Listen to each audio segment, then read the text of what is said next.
नमस्कार। श्रीमद् भागवत गीता अध्याय 3 में आपका स्वागत है। और आज हम श्रीमद् भागवत गीता अध्याय 3 में जानेंगे कि भगवान कृष्ण और अर्जुन क्या बात कर रहे हैं युद्ध की नगरी कुरुक्षेत्र में। तो आज के टॉपिक हैं कर्म ही मार्ग। अगला टॉपिक है नियत कर्म कर, अकर्म करने से अच्छा है कि कर्म कर। उससे नेक्स्ट टॉपिक है संसार कर्मों का यज्ञ है। उससे नेक्स्ट है कुछ लेना देना नहीं, फिर भी लगा हूं कर्म में। अगला है मूर्खों को विचलित ना करें। अगला टॉपिक है सभी स्वयं प्रकृति से चलते हैं, जिद क्या करेगी। और अगला है हवस और गुस्सा कराते हैं सब गलतियां, काबू कर। तो आज पहला टॉपिक नियत कर्म कर, अकर्म से अच्छा है कर्म करना। अर्जुन ने पूछा, यदि आप मानते हैं कि कर्म से बुद्धि श्रेष्ठ है तो फिर मुझे इस घोर कर्म में क्यों लगा रहे हैं। मिले जुले वाक्य मेरी बुद्धि को भ्रमित कर रहे हैं। निश्चय करके वो एक ही बात कहिए जिससे मैं श्रेय को पाऊं। भगवान बोले, अर्जुन पहले से ही इस लोक में मैंने दो प्रकार की निष्ठा की है। सांख्य की निष्ठा ज्ञान योग में और योगियों की कर्म, सांख्यों की निष्ठा ज्ञान योग में और योगियों की कर्म योग में होती है। ना तो कर्मों को न करने से निष्कर्म हो सकते, नहीं छोड़ देने से समबुद्धि को सिद्ध किया जा सकता है। कोई भी प्राणी किसी भी क्षण कर्म किए बिना नहीं रह सकता, क्योंकि प्रकृति से पैदा हुए सभी गुण सभी प्राणियों से कर्म करवाते हैं।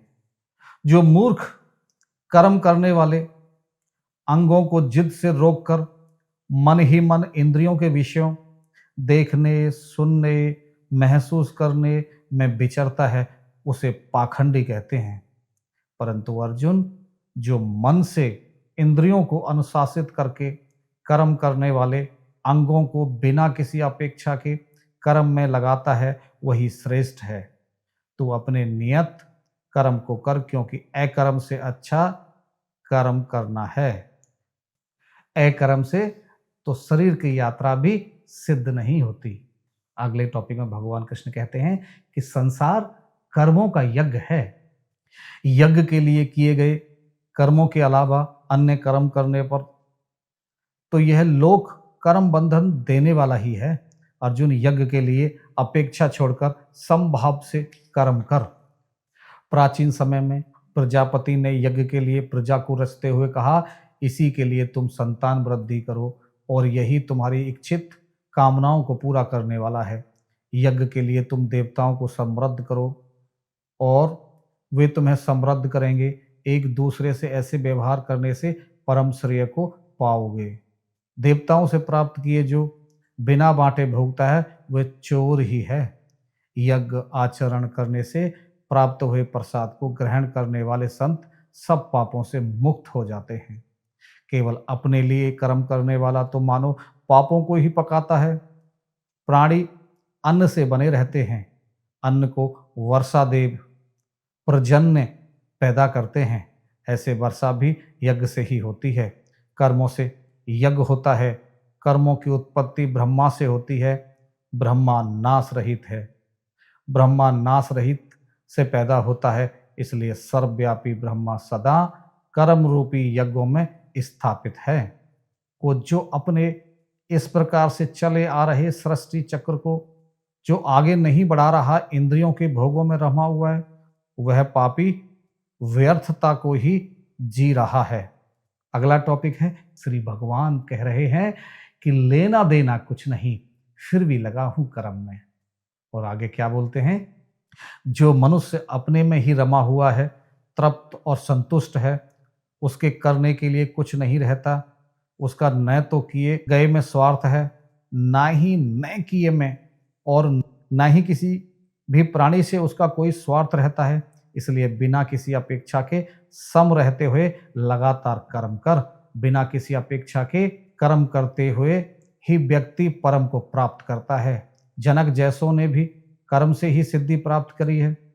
लोगों के समूह को समभाव से देखते हुए तू सब कर। श्रेष्ठ व्यक्ति जैसा जैसा आचरण करता है, अन्य जन भी वैसा वैसा ही करते हैं।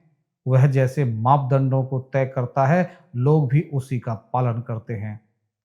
मुझे तीनों लोग से कुछ लेना देना नहीं, नहीं कुछ ऐसा कि जिसे पाना है, तब भी मैं कर्मों में लगा रहता हूं। यदि मैं ही सजगता से बर्ताव न करूं, तो मेरा अनुसरण करने वाले सभी लोग भी वैसा ही बर्ताव करेंगे। यदि मैं ही कर्म ना करूं, तो ये लोक नष्ट हो जाएंगे। तो क्या मैं इस सारी प्रजा को अस्त व्यस्त और नष्ट करने वाला बन जाऊं? बहुत आनंदित बातें भगवान श्री कृष्ण के श्रीमुख से। और अगले टॉपिक में भगवान श्री कृष्ण बोलते हैं कि मूर्खों को विचलित ना करें, कि मूर्खों को विचलित ना करें। और कहते हैं जैसे अज्ञानी किसी अपेक्षा से कर्मों को करते हैं, वैसे ही ज्ञानी बिना किसी अपेक्षा के लोगों को संगठित रखने की इच्छा से कर्मों को करते हैं। अपेक्षा से कर्म करने वाले अज्ञानियों की बुद्धियों के लिए ज्ञानी भटकाव पैदा ना करें। भगवान कह रहे हैं इच्छा से कर्मों को करते हैं, अपेक्षा से कर्म नहीं। जो अपेक्षा से कर्म करने वाले अज्ञानियों की बुद्धि के लिए ज्ञानी भटकाव पैदा ना करें। ज्ञानी तो सम रहते हुए उससे सब कामों को करवाते रहें। सबके सब काम प्रकृति के गुण करते हैं। अहंकार बस भ्रमित मूर्ख मैं करने वाला हूं ऐसा मान लेता है। परंतु अर्जुन, तत्वज्ञानी जानता है कि गुणों के अनुसार कर्म बटे हुए हैं, गुण ही गुणों में बर्ताव कर रहे हैं। ऐसा मानकर जो अपने अपेक्षा नहीं रखता, प्रकृति के गुणों से अनजान लोग गुणों के कर्मों में मूढ़ता से लगे रहते हैं। इन कारकों को न समझ आने वाले मूर्खों को समझदार विचलित ना करें। कितनी सुंदर बात की है। अगले टॉपिक में भगवान कृष्ण कह रहे हैं कि सभी स्वप्रकृति से चलते हैं, जिद क्या करेगी। और आगे बता रहे हैं कि अपने चित्त का अध्ययन करके, अपने चित्त का अध्ययन करके सब कर्मों को मुझे अर्पित करके बिना किसी आशा, अपेक्षा और संताप के लड़, जो मनुष्य बिना दोष देखे श्रद्धा पूर्वक मेरे मत का अनुसरण करते हैं, वे कर्मों के बंधन से मुक्त हो जाते हैं। जो मेरे मत में भी दोष देखते हुए अनुसरण नहीं करते, उनको सभी ज्ञानियों के प्रति अचेत हुआ नष्ट ही जान। सभी प्राणी अपनी प्रकृति जैसा व्यवहार करते हैं। ज्ञानी भी अपनी प्रकृति के अनुसार ही चेष्टा करता है। किसी की जिद क्या करेगी। अपेक्षा और घृणा जैसे विषय इंद्रियों में ही छिपे हैं, इसके बस में नहीं आना चाहिए, नहीं तो यही पथ से भटकाने वाले बन जाते हैं। अच्छी तरह से आचरण किए दूसरों के धर्म से गुणहीन लगने वाला अपना स्वधर्म अधिक श्रेष्ठ है। स्वधर्म में तो मरना भी श्रेयकारी है, क्योंकि परम धर्म तो भयानक अनुभव ही देता है। स्वधर्म जो आपका स्वभाव है, और आपके स्वभाव से जो आपसे कर्म होते हैं उन्हीं को करें। दूसरों को देख के कि दूसरा क्या कर रहा है मैं भी वही करूं, नहीं। जो आपसे होता है, आपके स्वभाव से होता है, वही करें। जो आपसे जो काम आराम से, ईमानदारी से, मजे से होता है, उसी को करें। उसको कहते हैं स्वभाव, अपने स्वभाव से। और भगवान श्री कृष्ण अगले टॉपिक में बात कर रहे हैं, हवस और गुस्सा कराते हैं सब गलतियां काबू कर।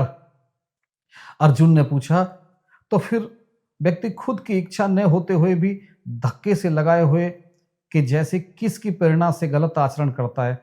भगवान बोले, रजोगुण से पैदा होने वाले हवस और गुस्से से इनका कितना भी पेट भरो कम ही है। इन्हीं गलतियां करवाने वाले दुश्मन जानो, जैसे धुएं से आग, धूल से दर्पण और जेर से गर्भ ढके होते हैं, वैसे ही इनसे ज्ञान ढक जाता है। और अर्जुन, आग ही जैसे कभी न तृप्त होने वाली नित्य दुश्मन हवस से ज्ञानी का भी ज्ञान ढक जाता है। इंद्रियां, मन और बुद्धि हवस के घर कहे जाते हैं। इनसे ज्ञान को ढककर मनुष्य को भ्रमित किए रखती है। इसलिए अर्जुन, तो सबसे पहले इंद्रियों को अनुशासित करके ज्ञान विज्ञान का नाश करने वाली इस महापापी हवस को काबू कर। इंद्रियां परम कही गई हैं, परंतु इंद्रियों से भी ऊपर मन है। मन के ऊपर भी बुद्धि है, और वह बुद्धि के भी ऊपर है। बुद्धि से परे अपने आपे को अनुभव करके आपे को काबू में लेकर इस हवस रूपी जीतने में मुश्किल दुश्मन को खत्म कर दे अर्जुन। क्योंकि हवस और लालच ये बहुत बड़े शत्रु हैं। तो कैसा लगा अध्याय 3? क्या स्पष्टता आई आपको? कौन सा बंधन टूटा आपका? क्या मिला अध्याय 3 में? ये दुनिया का सबसे महान ग्रंथ है इस धरती का, और ये कृष्ण भगवान और अर्जुन का नहीं है प्रॉब्लम, ये आपकी प्रॉब्लम है, और आप अर्जुन हैं। तो क्या आपकी कुछ गुत्थियां सुलझी? क्या आपको आनंद आया? कैसा लगा अध्याय 3? आप कमेंट बॉक्स में जरूर लिखें। नमस्कार।